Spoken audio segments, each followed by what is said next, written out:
আসসালামু আলাইকুম। এক এগ্রো ১২ থেকে আমি আকাশ বলছিলাম। আজকে সকালে দুঃখের একটা খবর। মাঠে গেলাম, মাঠে যাইয়া দেখলাম একটা কোমর খাইছে। খাওয়ার পরে ওটা বাড়িতে নিয়ে রাইখা আসলাম। সেটা তো দেখলাম পুরাপুরি খাই ফেলাইছে। পরে যাইয়া দেখি আরেকটা কোমর এভাবে। তো যাক কোমরের উপরে হামলা চলতে আছে, সজারু হামলা করতে আছে। বাকিদের কোমরে সজারু আর হামলা করে না।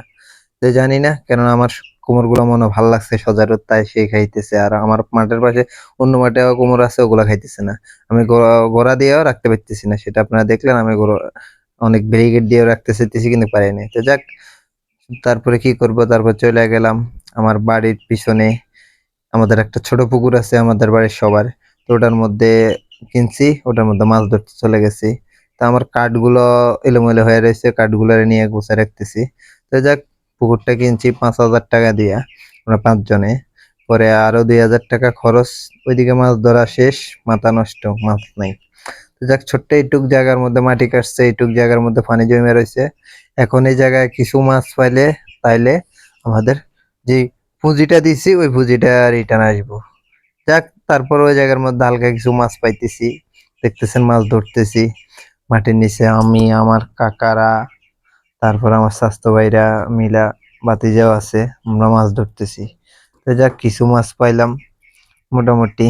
তো এই খুঁজতেছি এই জায়গার মধ্যে যদি পুঁজিটা টাইনা বানতে পারি, কেননা এই জায়গার মধ্যে লাস্ট, এই জায়গার মধ্যে যে মেশিং এর পাইপটা ছিল ওই জায়গায়, যাকে আমরা ফোল্লা বলি, মানে ওই জায়গার মধ্যে আর কি মাছগুলো আসে।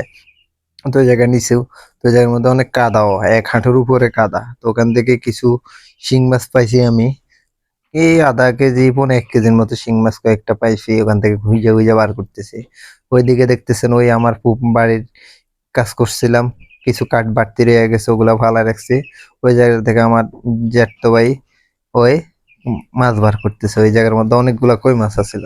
তো যাক, এই কই মাছগুলার কারণে আমাদের নিজেদের যেই পুঁজিটা দিছি ৫,০০০ টাকা, আরো খরচ আছে ২,০০০ টাকা, এই পুঁজির মাছটা পাইছি আর কি। নাহলে মোটামুটি এমন মাছ পাই না। তার আগে আগে আমরা একবার এই পুকুরটা কিনছিলাম ৫ জনে। দেখো ওই সময় আমরা ভালো লাভ করছিলাম, কিন্তু এবার এত মাছ ঢুকে নেই। কেননা আমি নিজের চোখে দেখা বড় কিছু মাছ ছিল, জিয়ান মাছ, তেলাপিয়া, তারপর শোল টোল। পরে দেখি এগুলোর মধ্যে একটাও নাই, একটাও পাইলাম না। ২টা শোল পাইলাম, আর মনে হয়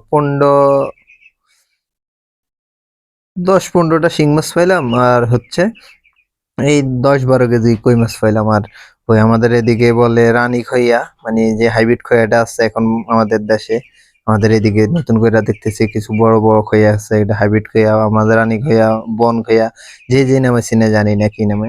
আর কিছু দেশি খইয়া, আর কিছু ফলই মাছ পাইছি জায়গা। তো যাক, দেখেন এবার জায়গার মধ্যে ভালো করে অপারেশন চলতেছে।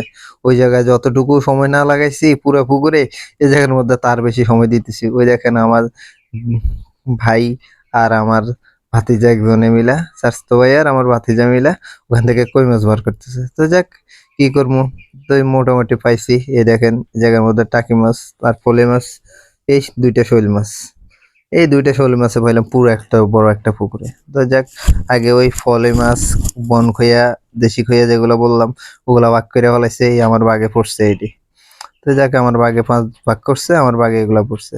তো যাক, কই মাছ পাইছি, মোটামুটি ভালো কই মাছ পাইছি।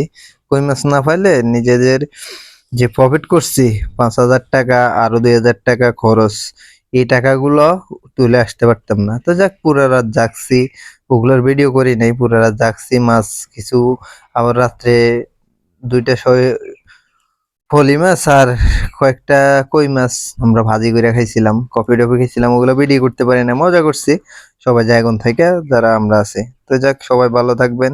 এই কই মাছ, এই শিং মাছগুলো যদি না পাইতাম তাহলে আমাদের লস। তো যাক, সবাই ভালো থাকবেন, খোদা হাফেজ। একে এগ্রো।